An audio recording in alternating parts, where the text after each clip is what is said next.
सप्तकोशी नदीमा पानीको बहाव बढेपछि कोशी ब्यारेजका सबै 56वटै ढोका खोलिएको छ।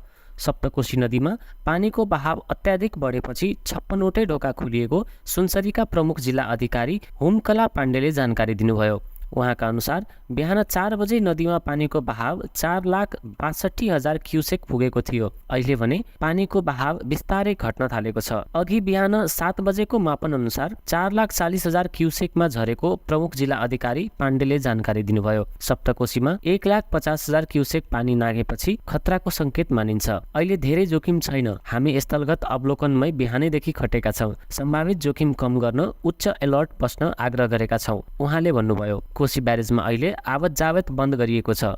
त्यस आसपासका क्षेत्रमा सावधानी अपनाउन आग्रह गरिएको छ। सप्तकोशी नदीको सबै ढोका खोलेपछि भारतका विभिन्न क्षेत्र डुबानमा पर्ने आकलन गरिएको छ।